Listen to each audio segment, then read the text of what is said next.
ওয়ালাইকুম রহমতুল্লাহ। Learn with Ashraf বিডিতে আপনাকে স্বাগত। কেমন আছেন সবাই?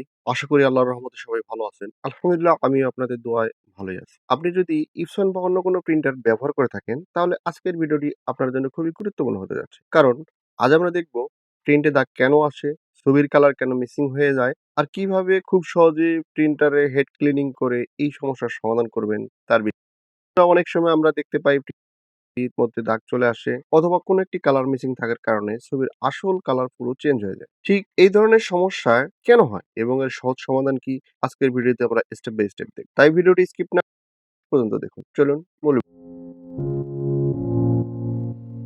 সাধারণত এই সমস্যাগুলো হয় তখন প্রিন্টার অনেকদিন ধরে ব্যবহার করা, অতিরিক্ত প্রিন্ট করা অথবা দীর্ঘদিন প্রিন্টার বন্ধ অবস্থায় পড়ে থাকে। এসব কারণে প্রিন্টারের হেডের ভিতরে কালি জমে যায় বা হেড দুর্বল হয়ে পড়ে। ফলে প্রিন্টে দাগ, লাইন বা কালার মিসিং সমস্যা দেখা দেয়। তো চলুন এখন দেখে নিই কিভাবে খুব সহজে প্রিন্টার হেড ক্লিনিং করতে হবে।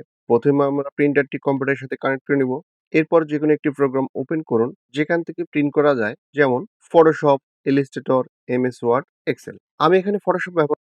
এখন কিবোর্ড থেকে কন্ট্রোল পি প্রেস করি, তারপর আমরা প্রিন্টার সিলেক্ট করুন। এরপর প্রপার্টিজে ক্লিক করুন। আমি এখানে ইপসন L380 প্রিন্টার ব্যবহার করছি। এরপর আপনার সামনে একটি ডায়লগ বক্স ওপেন হবে, সেখান থেকে মেইনটেন্সে ক্লিক করুন, তারপর হেড ক্লিনিং অপশন সিলেক্ট করুন।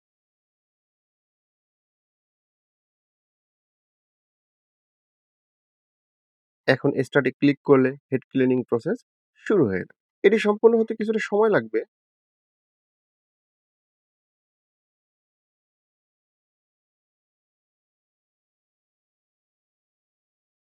হেড ক্লিনিং শেষ হলে অপশন আসবে নজল চেক। এখন প্রিন্টে ক্লিক করি, প্রিন্টার থেকে একটি টেস্ট পেজ বের হবে।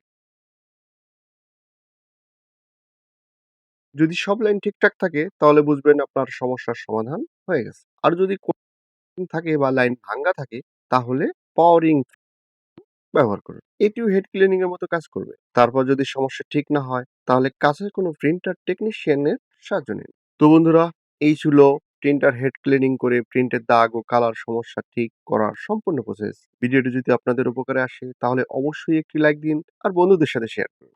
আর আপনি যদি আমাদের চ্যানেলে নতুন হয়ে থাকেন তাহলে সাবস্ক্রাইব করে পাশে থাকা বেল আইকনটি প্রেস করে রাখুন, যাতে করে নতুন কোনো ভিডিও সাথে আপনি পেয়ে যান। আজ এ পর্যন্তই, দেখা হবে নতুন আরেকটি ভিডিওতে। আল্লাহ হাফেজ।